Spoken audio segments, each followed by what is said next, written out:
Episode opening സീനിൽ ഒരു കാർഡായിരിക്കും കാണിക്കുക. അവിടെ ഒരു ചെറിയ പയ്യനെ രണ്ടുപേര് ചേർന്ന് അറഞ്ചം പുറഞ്ചം ആഞ്ഞിട്ടിക്കുകയാണ്. അവനാണെങ്കിൽ പ്രത്യേകിച്ചൊന്നും മറുപടി പറയാതെ വേദനയാല് നിലവിളിച്ചു കൊണ്ടേയിരിക്കും. അവര് കൂടുതൽ ബ്രൂട്ടലായിട്ട് അവന്റെ കൂടെയുള്ള രണ്ടാമത്തെ ആളെ കുറിച്ച് ചോദിക്കും. അതിനു വേറെ വഴിയില്ലാതെ ആ പയ്യൻ രണ്ടാമത്തെ ആളുടെ ഡീറ്റെയിൽസ് അതിപ്പോ അവർക്ക് പറഞ്ഞു കൊടുക്കുകയാണ്. ആ രണ്ടാമൻ മറ്റാരുമല്ല, നമ്മുടെ ആൾക്കാർ പ്രൊട്ടക്ട് ചെയ്ത് കൊണ്ടുവരുന്ന അതേ പയ്യൻ. കട്ട് ചെയ്ത ഇപ്പോ വാക്കിയാൻ ടീമിനെ കാണിക്കും. അവരാണെങ്കിൽ കാട്ടിലൂടെ അങ്ങനെ നടക്കുകയാണ്. ആ ഒരു ക്ലയന്റ് പയ്യനാണെങ്കിൽ എന്തൊക്കെയോ വല്ലാത്ത പേടിയുണ്ട്. അവനാണെങ്കിൽ ഇപ്പോൾ ചോച്ചോയെയും കവാക്കിയെയും ഷിക്കടയെയും അവരെ 3 പേരെ മാറി മാറി നോക്കും. നിങ്ങൾക്ക് 3 പേർക്കും തമ്മിൽ നല്ല യൂണിറ്റി ഉള്ളതായിട്ട് എനിക്ക് തോന്നുന്നില്ല. ഷിക്കടയും ചോച്ചോയും നിങ്ങൾക്കിടയിൽ ഒരു കമ്മ്യൂണിക്കേഷനും കണക്ടിവിറ്റി ഒക്കെ ഉണ്ട്. പക്ഷെ ഇവൻ വളരെ ലേസിയാണ്, എന്നെ പ്രോപ്പറായിട്ട് അവൻ ശ്രദ്ധിക്കുന്ന പോലും ഇല്ല എന്ന് ആ ക്ലയന്റ് ദേഷ്യപ്പെട്ട് പറയും. അതിന് കവാക്കി പറയും, ഞാൻ ഇവരെ പോലെ ചൊനിയനൊന്നും അല്ല, ഞാൻ ഇവർക്ക് 2 പേർക്കും കൂട്ടനായിട്ട് വെറുതെ ഇവരോടൊപ്പം വന്നു എന്ന് മാത്രമേ ഉള്ളൂ. കേട്ട ആ ക്ലയന്റ് പയ്യൻ അവനിപ്പോൾ ഡബിൾ ഷോക്കാവും. അവന്റെ ഉള്ളിലെ പേടി അതങ്ങനെ വർദ്ധിച്ചു വരികയാണ്. ഉടനെ ആ മുസൂക്കോ പയ്യനാണെങ്കിൽ കവാക്കിയോട് പറയും, നിന്നെ പോലെ ഒരു അപ്രന്റീസ് പയ്യനെയാണ് അയക്കുന്നതെങ്കിൽ തീർച്ചയായിട്ടും ഞാനൊരു അല്പം കൂടെ ഡിസ്കൗണ്ട് ചോദിച്ചേനെ. കാരണം എനിക്ക് പണം അത് വളരെ ഇമ്പോർട്ടൻ്റ് ആണ്. എൻ്റെ കയ്യിൽ ഒരുപാട് പണമൊന്നും എക്സ്പെൻഡ് ചെയ്യാനില്ല. ദയവ് ചെയ്ത് നിങ്ങൾ 3 പേരും ചേർന്ന് എന്നെ നന്നായിട്ട് പ്രൊട്ടക്ട് ചെയ്യണം. എൻ്റെ പുറകിലുള്ള ഈ ബാഗിൽ ഒരുപാട് വാല്യുബിൾ ആയിട്ടുള്ള സാധനമാണ് ഉള്ളതെന്ന് പറഞ്ഞ് അവരങ്ങനെ നടന്ന് മുൻപോട്ടേക്ക് പോകും. കട്ട് ചെയ്ത ഷിക്കമരു നറൂട്ടോയും ആണെങ്കിൽ ഇപ്പൊ കവാക്കിയെ കുറിച്ചായിരിക്കും കാര്യമായിട്ട് സംസാരിക്കുക. നറൂട്ടോ ആണെങ്കിൽ അവനെ കുറിച്ച് പറയും, സത്യത്തില് ഞാൻ കരുതിയതുപോലെയല്ല കവാക്കി, അവൻ ശരിക്കും ഒരു സ്മാർട്ടായിട്ടുള്ള പയ്യൻ തന്നെയാണ്. എൻ്റെ ഊഹം ശരിയാണെങ്കിൽ ഈ 3rd മിഷൻ അവനത് സക്സസ്ഫുൾ ആയിട്ട് തന്നെ കംപ്ലീറ്റ് ചെയ്യുമെന്ന് പറഞ്ഞ് അവനങ്ങനെ ഹായ് ആയിട്ടിരിക്കും. അപ്പോഴായിരിക്കും കൊനഹമാരു അവനകത്തേക്ക് വന്ന് ഒരു റിപ്പോർട്ട് കാണിച്ചു കൊടുക്കുക. കൊനഹമാരു പറയും, നമ്മുടെ അയൽ ഗ്രാമത്തിൽ ഒരു പയ്യൻ അവൻ ഫോറസ്റ്റിൽ അസാധാരണമായ രീതിയിൽ കൊല്ലപ്പെട്ടതായിട്ട് കണ്ടെത്തിയിരിക്കുകയാണ്. ഞാൻ കൂടുതലായിട്ട് അതിനെക്കുറിച്ച് അന്വേഷിച്ചപ്പോഴാണ് ആ പയ്യൻ മാത്രമല്ല അവനെ പോലെ കുറച്ചധികം കുട്ടികൾ മരണപ്പെട്ടിട്ടുണ്ട്. ഇതിനോടകം 6 പേരാണ് കൊല്ലപ്പെട്ടതായിട്ട് റിപ്പോർട്ട് കിട്ടുകയെന്ന് പറയും. നറൂട്ടോ ആണെങ്കിൽ അതിനെക്കുറിച്ച് കൂടുതൽ അന്വേഷിക്കാൻ അവരോട് പറയും. കട്ട് ചെയ്ത ഇപ്പൊ 2 വില്ലൻ ഷിനോബികളെ അവരെ കാണിക്കും. അവരാണെങ്കിൽ കവാക്കിയും ടീമും പ്രൊട്ടക്ട് ചെയ്ത് കൊണ്ടുവരുന്ന ആ പയ്യനെ അവനെ അന്വേഷിച്ച് പോവാണ്. അതേസമയം മറ്റൊരു ഭാഗത്ത് ബൊറൂട്ടോ ആണ് ടീം. ഇവർക്കാണെങ്കിൽ ഒരു ഡീറാങ് മിഷൻ കിട്ടിയിരിക്കുകയാണ്. 2 പശുക്കളെ അവറ്റകളെ പ്രൊട്ടക്ട് ചെയ്ത് കൊണ്ടുപോവുക എന്നതാണ് അവരുടെ മിഷൻ. ആ മിഷനുമായിട്ട് മുൻപോട്ടേക്ക് പോകുമ്പോഴായിരിക്കും ആ പശുക്കള് അവർ സഡൻ ബ്രേക്ക് ഇട്ട് നിൽക്കുക. അവറ്റകൾ അങ്ങനെ സഡൻ ബ്രേക്ക് ഇട്ട് നിന്ന് ഇപ്പോൾ ഒച്ചത്തിൽ കരയാനായിട്ട് തുടങ്ങും. എന്തോ ഒരു കാര്യം അവിടെ ബാഡായിട്ട് സംഭവിക്കാൻ പോവുകയാണെന്ന് മനസ്സിലാക്കിയ നമ്മുടെ ആൾക്കാർ ചുറ്റും നോക്കും. അപ്പോൾ അവർ കാണും ആ വില്ലൻ ഷിനോബികള് ഒറ്റകൾ 2 പേരും അങ്ങനെ ഉഷാറായിട്ട് ഓടുകയാണ്. നമ്മുടെ ആൾക്കാർക്കാണെങ്കിൽ അവരെ കാണുമ്പോൾ തന്നെ എന്തൊക്കെയോ ബാഡായിട്ട് ഫീൽ ചെയ്യും. ബ്ലഡിന്റെ സ്മെല്ല് അവരുടെ പക്കൽ നിന്ന് നന്നായിട്ട് ഇപ്പൊ ബൊറൂട്ടോയ്ക്ക് ലഭിക്കും. വില്ലൻ ഷിനോബികളാണെങ്കിൽ ഇപ്പൊ മുൻപോട്ടേക്ക് ഓടി ഒരു സ്പെഷ്യൽ പവർ അത് ഉപയോഗിക്കുകയാണ്. അതുപയോഗിച്ച് കവാക്കിയാൻ ടീം അവർ പോയ ആ ഫുട് പ്രിന്റ് അതവർ കണ്ടെത്തും. അതിനെ ഫോളോ ചെയ്ത് അവർ മുൻപോട്ടേക്ക് പോവാണ്. കട്ട് ചെയ്ത ഇവിടെ കവാക്കിയാൻ ടീം അവരാണെങ്കിൽ ഒരുപാട് കഷ്ടപ്പെട്ട് ബുദ്ധിമുട്ടി വലിയൊരു മലയിലൂടെ അങ്ങനെ പിടിച്ചു കയറുകയാണ്. അതിനിടയിൽ ആ ഒരു പയ്യന്റെ കൺട്രോൾ പോയി താഴേക്ക് വീടാനായിട്ട് തുടങ്ങും. അത് കണ്ട് കവാക്കി അവനെ പിടിച്ചു വലിച്ച് മുകളിലേക്ക് കയറ്റി അവരിപ്പോ ഒരു ഭാഗത്തേക്ക് എത്തും.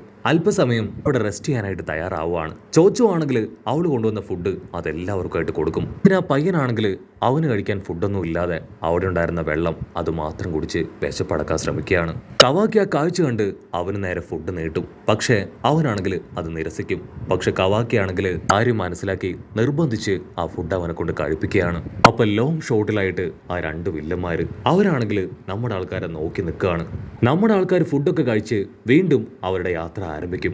അടുത്ത നിമിഷം ആ വില്ലന്മാര് മുൻപിലേക്ക് ചാടി വന്ന് സ്മോക്ക് ബോംബ് അവിടേക്ക് വലിച്ചെറിഞ്ഞ് ആ പയ്യന്റെ പുറകിലുണ്ടായിരുന്ന ബാഗ് അത് ഈസി ആയിട്ട് തൂക്കിയെടുക്കുകയാണ്. അതിനുശേഷം ഒരു പ്രത്യേക സ്ട്രിങ്സ് അതുപയോഗിച്ച് ഒരു ബാരിയർ തന്നെ ക്രിയേറ്റ് ചെയ്ത് അവിടുന്ന് ഓടിപ്പോവും. ഷിക്കടയ്ക്കാണെങ്കിൽ അത് കാണുമ്പോൾ തന്നെ മനസ്സിലാവും വളരെ ഡേഞ്ചർ ആയിട്ടുള്ള ഒരു ബാരിയറാണ് അതെന്ന്. അവനാണെങ്കിൽ ഞൊടിയിടയിൽ അവന്റെ ഷാഡോ പവർ ഉപയോഗിച്ച് കവാക്കെ ലോക്ക് ചെയ്യും. ലോങ് ഷോട്ടിലായിട്ട് ഒരു വില്ലൻ അവനാണെങ്കിൽ ആ സ്ട്രിങ്സുകളെല്ലാം കൺട്രോൾ ചെയ്ത് നിൽക്കുകയാണ്. അവരുടെ കൂടെയുള്ള ഒരാൾക്ക് സ്ട്രിങ്സിൽ തട്ടി നല്ല രീതിയിൽ അപകടം പറ്റിയിരിക്കുകയാണ്. ഷിക്കടയാണെങ്കിൽ ബാക്കിയുള്ളവരോട് പറയും, സ്ട്രിങ്സ് അതൊരു സാധാരണ സ്ട്രിങ് അല്ല, അതിൽ ബ്ലഡ് അപ്ലൈ ചെയ്തിട്ടുണ്ട്. സോ അതിൽ ടച്ച് ചെയ്ത വലിയ അപകടം സംഭവിക്കും. ഷിക്കടയാണെങ്കിൽ ചോച്ചോയ്ക്ക് സിഗ്നൽ കൊടുക്കും. അതിനവള് താൻ റെഡിയാണെന്ന് പറഞ്ഞ് കയ്യിലുണ്ടായിരുന്ന ഫുഡ് അത് മുഴുവൻ തിന്നുകയാണ്. അതിനുശേഷം അവരെ എല്ലാവരെയും ഞെട്ടിച്ചുകൊണ്ട് അവളിപ്പോ ആ വലിയ ബോൾ പോലായി മാറും. അതിനുശേഷം ആ ത്രെഡ് മുഴുവൻ അവളങ്ങനെ നല്ല ഫോഴ്സിൽ കറങ്ങി കറങ്ങി അങ്ങനെ നശിപ്പിച്ചു കളയുകയാണ്. ഷിക്കടയാണെങ്കിൽ ഇപ്പൊ വിളിച്ചു പറയും, കമോൺ, എത്രയും വേഗം നമുക്ക് ഇവിടുന്ന് പുറത്ത് കടക്കണം. ഈ ത്രെഡ് അത് റീജനറേറ്റ് ആവാൻ അല്പസമയം എടുക്കുമെന്ന് പറയും. അതിനാ വില്ലൻ ആണെങ്കിൽ ടെററായിട്ട് നമ്മുടെ ആൾക്കാരെ നോക്കി ചിരിക്കുകയാണ്. നീ പറഞ്ഞത് സത്യമാണ്, എൻ്റെ ഈ ഒരു പവർ അത് റീജനറേറ്റ് ആവാൻ ഇപ്പം സമയം ആവശ്യമാണ്. പക്ഷെ എൻ്റെ ബ്ലഡ് അത് നിങ്ങളുടെ ടീംമേറ്റായ ആ പെണ്ണിൻ്റെ ദേഹത്ത് പെട്ടതുകൊണ്ട് തന്നെ അവളെ ഞാൻ കൺട്രോൾ എടുത്തിരിക്കുകയാണ്. അവളെ വെച്ച് നിങ്ങളെ എല്ലാവരെയും ഞാൻ ഇല്ലാതാക്കുമെന്ന് പറയും. കേട്ട് ടെൻഷനായി നമ്മുടെ ആൾക്കാരാണെങ്കിൽ ചോച്ചോയി നോക്കും. അവളങ്ങനെ ടെററായിട്ട് നമ്മുടെ ആൾക്കാരെ നോക്കി നിൽക്കുകയാണ്. ചോച്ചോ ആണെങ്കിൽ അടുത്ത നിമിഷം അങ്ങനെ ടേൺ ചെയ്ത് ഇപ്പൊ ആ വില്ലനെ തന്നെ അടിച്ച് താഴെ ഇടുകയാണ്. ഷിക്കടയാണെങ്കിൽ അവന്റെ ഷാഡോ പവർ ഉപയോഗിച്ച് ഇപ്പൊ ചോച്ചോനെ അങ്ങനെ കൺട്രോൾ ചെയ്യാനായിട്ട് ശ്രമിക്കും. മറ്റൊരു ഭാഗത്ത് കവാക്കി അവൻ കർമ്മ പവർ ഉപയോഗിച്ച് അറ്റാക്ക് ചെയ്യാൻ തയ്യാറാവും. കഴിയുമ്പോഴേക്കും നോർമലായി മാറുകയാണ്. അതിനുശേഷം ഇവിടെ കവാക്കി അവന്റെ കർമ്മ പവർ ഉപയോഗിച്ച് അമ്മമാരുമായിട്ട് പൊരിഞ്ഞ പോരാട്ടം. ചോച്ചോ ആണെങ്കിൽ കവാക്കിയോട് പറയും, നമുക്ക് എല്ലാ കാര്യങ്ങളും എപ്പോഴും ഒറ്റയ്ക്ക് ചെയ്യാനായിട്ട് കഴിയില്ല. നമ്മുടെ ഫ്രണ്ട്സ് നമുക്ക് കട്ട സപ്പോർട്ടായിട്ട് ഉണ്ടാവുകയാണെങ്കിൽ തീർച്ചയായിട്ടും എന്ത് വലിയ കാര്യം പോലും ഗ്രൂപ്പായിട്ട് ചെയ്യാൻ വേണ്ടി കഴിയും. ഒത്തുപിടിച്ച തലയും പോരും. അത് കേട്ട് കവാക്കിക്കാണെങ്കിൽ ഭയങ്കര അത്ഭുതം. അവനാണെങ്കിൽ അതത്ര ഇഷ്ടമൊന്നും ആവില്ല. ആളങ്ങനെ വീണ്ടും ആളുടെ കർമ്മ പവർ ഉപയോഗിച്ച് ഉഷാറായിട്ട് ആ വില്ലന്മാരെ അറഞ്ച പുറച്ച് കിട്ടിക്കും. കാര്യം വഷളാണെന്ന് മനസ്സിലാക്കിയ ആ വില്ലൻ അവനാണെങ്കിൽ ആ പയ്യന്റെ നേർക്ക് കത്തി വലിച്ചൂരി ആഞ്ഞെറിയും. ഉടനെ ചോച്ചോ അവൾ ആ പയ്യന്റെ നേർക്ക് എടുത്തു ചാടും. ആ കത്തി അതങ്ങനെ അവളുടെ മുതുകിൽ തറച്ചു കയറുകയാണ്. ചോര തുളുമ്പി ഒരുപാട് വേദനയിൽ ചോച്ചോ നിലവിളിക്കും. ഉടനെ ഞൊടിയിടയിൽ ഇവിടെ ഷിക്കടയാണെങ്കിൽ അവന്റെ ഷാഡോ ജിപ്സ് ഉപയോഗിച്ച് വില്ലൻ ലോക്ക് ചെയ്യും. മിനിറ്റുകൾക്കുള്ളിൽ നമ്മുടെ കവാക്കി അവന്റെ കർമ്മ പവർ ഉപയോഗിച്ച് ആ വില്ലനെ ആഞ്ഞൊരിടി. ആ ഒരു ഇടി തകർന്ന് അവൻ ദൂരേക്ക് തെറിച്ചു വീഴും. അങ്ങനെ സീൻ കട്ട് ചെയ്ത ഇപ്പൊ നമ്മുടെ ആൾക്കാരെല്ലാവരും ചേർന്ന് ആ വില്ലനെ അവനൊരു ഭാഗത്ത് കെട്ടിയിട്ടിരിക്കുകയാണ്. ആ പയ്യനാണെങ്കിൽ കണ്ണു തുറക്കും. ശേഷം മെഡിക്കൽ ജിപ്സു അതുപയോഗിച്ച് ചോച്ചോയെ ഹീൽ ചെയ്യാണ്. അവൻ പറയും, ഞാനും ഒരു നിഞ്ചയാണ്. മെഡിക്കൽ നിഞ്ചിപ്സു അത് യൂസ് ചെയ്യാനുള്ള കഴിവാണ്. ആക്ച്വലി ഞങ്ങളുടെ ഗ്രാമത്തിൽ ഇപ്പോൾ വലിയൊരു സ്പ്രെഡ് ആയിരിക്കുകയാണ്. ഒരുപാട് സാധാരണ ജനങ്ങൾക്ക് അവരുടെ ജീവൻ നഷ്ടപ്പെട്ടു. അത് ക്യൂർ ചെയ്യാനുള്ള മരുന്നിന് വലിയ വിലയായതുകൊണ്ട് തന്നെ ഞങ്ങളെ കൊണ്ട് അത് അഫോർഡ് ചെയ്ത് വാങ്ങാനായിട്ട് കഴിഞ്ഞില്ല. സോ എൻ്റെ മാസ്റ്റർ അദ്ദേഹം ഒരുപാട് കഷ്ടപ്പെട്ട് ആ മെഡിസിൻ അത് ചെറിയ വിലയിൽ അത് വളരെ കഷ്ടപ്പെട്ട് ബുദ്ധിമുട്ടി കണ്ടെത്തി ഞങ്ങളെ ഏൽപ്പിച്ചു എന്ന് പറയും. കട്ട് ചെയ്ത ഫ്ലാഷ് ബാക്ക് കാണിക്കും. ഫ്ലാഷ് ബാക്കിൽ അവന്റെ ഗ്രാമത്തിലെ ജനങ്ങൾ അവരിൽ ഒരുപാട് പേര് ആ വൈറസ് പിടിപെട്ട് ഇപ്പൊ ട്രീറ്റ്മെന്റിൽ കഴിയുകയാണ്. അതിനുശേഷം സെൻസായും ഒരുപറ്റം കുട്ടികളും ആ ഒരു മെഡിസിൻ അത് അന്വേഷിച്ച് പുറത്തേക്ക് പോയി. കട്ട് ചെയ്ത ഇപ്പം അവൻ പറയും, ഇതിൽ ഞങ്ങൾക്ക് ക്യാഷിന് ഒരുപാട് ബുദ്ധിമുട്ടുണ്ട്. ഞങ്ങളുടെ പ്രയാസം അത് മറ്റുള്ളവർക്ക് അറിയില്ല. ഞങ്ങൾ ഒരുപാട് കഷ്ടപ്പെട്ടാണ് ഈ മെഡിസിൻ അത് കണ്ടെത്തിയത്. പക്ഷെ ഞങ്ങളുടെ ഫ്യൂഡൽ ആളാണെങ്കിൽ ചെറിയ വിലയ്ക്ക് ഈ ഒരു മരുന്ന് അത് സാധാരണക്കാരിലേക്ക് എത്തിക്കാനായിട്ട് അനുവദിക്കുന്നില്ല. അദ്ദേഹമാണ് ഞങ്ങളെ കൊല്ലാനായി ഈ ഷിനോബികളെ ഏർപ്പെടുത്തിയത്. ഫ്രണ്ട്സിനെ എല്ലാവരെയും അവർ കൊന്നുകളഞ്ഞു.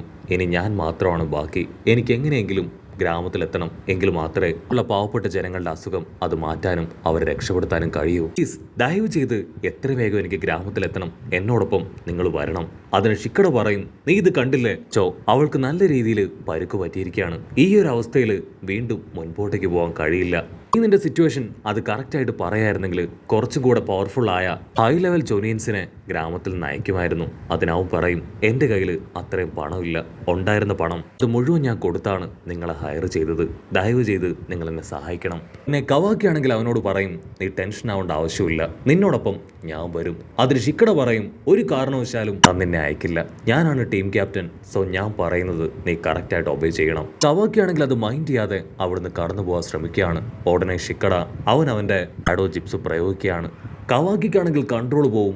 അവന്റെ ആ ഒരു കർമ്മ പവർ ഉപയോഗിച്ച് കത്തി ക്രിയേറ്റ് ചെയ്ത് അവന്റെ കഴുത്തിൽ വെക്കും. ഞാനൊരു ഷിനോബി അല്ല, എനിക്കിപ്പോ ഇത് ചെയ്തേ പറ്റൂന്ന് പറഞ്ഞ് അവൻ അവിടുന്ന് കടന്നു പോകും. ഇടയ്ക്കാണെങ്കിൽ എന്ത് ചെയ്യണമെന്ന് അറിയാതെ അവൻ അങ്ങനെ നിസ്സഹായനായി നോക്കി നിൽക്കുന്നതോട് കൂടെ ഈ ഒരു എപ്പിസോഡും അവസാനിക്കുന്നു.